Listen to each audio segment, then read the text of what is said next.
also happy Pride Month. So for today's video, I'm making a how to know if you're gay part 2 because my first one got a few complaints on it.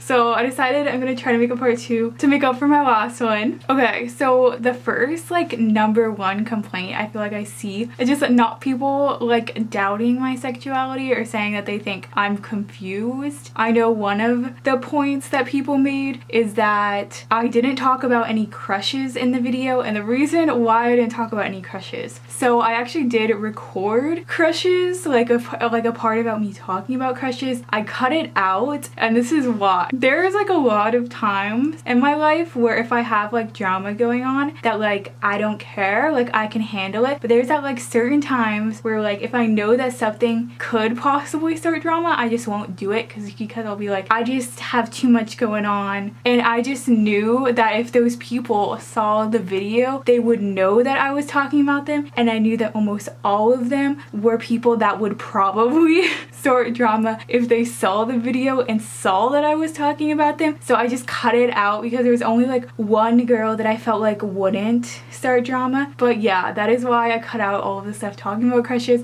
A second thing, and then I'll get into like my new video, is I saw some comments that were Trump 2020, and I saw this in a TikTok, and it was a TikTok on Black Lives Matter, but it still works for this point too. If you see a video without them mentioning Donald Trump or voting or an election or any politicians in general, and your thought is to comment Trump 2020 because you think that's going against their video, you are the one saying that the candidate that you support is homophobic. That is not anyone else saying that besides yourself thinking to comment Trump 2020 on a video that just talks about being gay. Now to go on to my video. Okay, I feel like this advice is not gonna be the best, but I'm trying my hardest. Okay, so I feel like I always knew I liked girls, but I was in an area where there was just no people really that were like out and accepted. I feel like there was no one in my high school, middle school, elementary school that was able to either come out or just seem gay without getting low-key harassed and like people talking behind their back. So I feel like I always knew that. I just was never in a space where I knew it would be accepted. So I just feel like I would just try to convince myself because I just wanted to be normal and like no one talk behind my back. I also feel like if there was like a girl that was rumored to like girls or just seemed like she did to me, I would always want her to like me, and I would used to like pass that off as like a validation thing and just like I just want anyone to like me. But I mean, I guess that's a sign. Okay, at points I did say I liked boys and would talk about liking boys, but I feel like all of those were like me seeing other girls talk about boys and me being like, this is what I'm supposed to do, let me pick out a crush, and then me just like deciding on one boy that I liked in a friend way, and me like confusing being okay with someone's personality as having a crush on them. I feel like it would be easy to convince yourself you have a crush on someone when you're young, so like they're obviously not gonna try to touch you or like try to do anything physical. I feel like it's like an easy way to do that. I don't know. Okay, I feel like I'm not giving good advice at all during this. I feel like this is not a helpful video. I do know that there were times where I would claim to like guys that a lot of girls would think would like say that they're ugly. This is so mean. And they would be like, why do you like them? And I would be like, they're funny or they're nice. And they'd be like,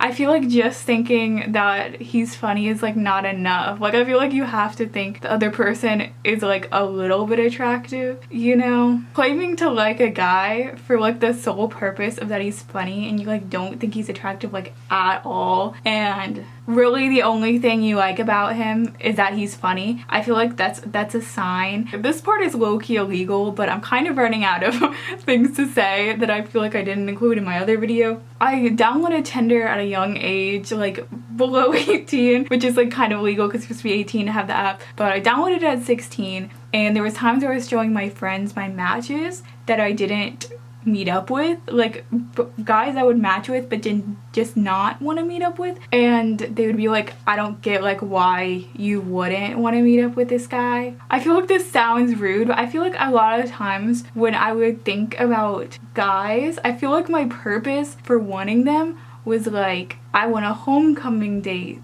or something, and that's why I want a guy, not actually like wanting a guy, but wanting a guy for like so other people think you're cool. But anyways, I feel like if you're watching these videos, you probably know that you like girls and you're just either like looking for a way to not like girls, like you're looking for like a way out of being like, I don't do that or whatever. I think if I went to a different school and I wasn't in a school all of my life that was like 90% like people that were just not like accepting, I feel like I probably would have been fine. Okay, so that is the end of my video. I hope you enjoyed. I hope this maybe helps some people. I don't know, I feel like this was not helpful, but I'm trying. Happy Pride Month. If you see this, you should subscribe, like, comment, follow me on my Twitter and Instagram, add me on Snapchat because I had every single person back, but do not send me anything inappropriate, please, on there. And that is all I have to say. Okay, goodbye.